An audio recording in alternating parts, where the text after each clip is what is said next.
tous les textes qu'on va voir en détail ensemble, ce sont des textes qui sont extrêmement féconds, lus par les penseurs que je vous ai cités, mais non pas cités par les penseurs que je vous ai cités. Ça s'appelle un hold-up. J'en fais aussi, je vous rassure. C'est ce que j'appelle la méthode vampirique, et non pas empirique. La méthode vampirique consiste, tel le vampire, à s'approprier un texte sans citer la source, parce que c'est la seule façon de pouvoir le trahir. Si vous citez la source d'un texte avec une grande déférence, avec un auteur majuscule, Nietzsche, Descartes, Kant, vous ne pouvez pas le trahir. Vous pouvez le trahir dans un cadre universitaire, et une prose universitaire, c'est dans une prose normalisée elle-même.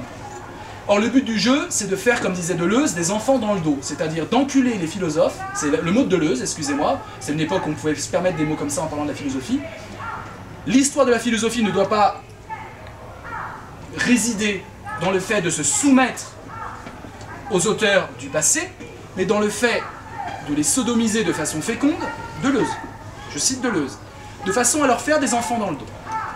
C'est ça ce que j'appelle, moi, je sors de la métaphore, la méthode vampirique. On suce le sang de certains auteurs, mais on transforme leur pensée sans le signaler. Et du coup, on peut citer les auteurs sans les citer. On fait une référence que seuls ceux qui connaissent très bien l'histoire de la philosophie vont pouvoir déceler. Ça se fait depuis l'origine de la philosophie, depuis Platon. Platon a été un vampire terrible.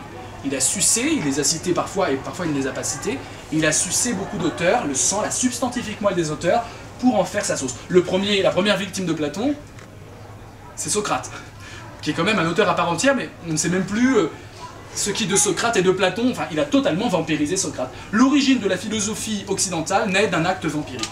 Et la méthode vampirique, c'est ça, moi je l'utilise souvent, mais je l'utilise en nommant cette méthode dans Mai 68, la philosophie est dans la rue, où je prends Henri Lefebvre, c'est la seule étude vraiment très poussée d'histoire de la philosophie à laquelle je me livre, je compte en faire plus à l'avenir. Je prends Henri Lefebvre, on ne sait plus à un moment si c'est Henri Lefebvre qui parle ou Vincent Cespedes. Le vampire est là et je l'ai dit, attention, je vais le vampiriser.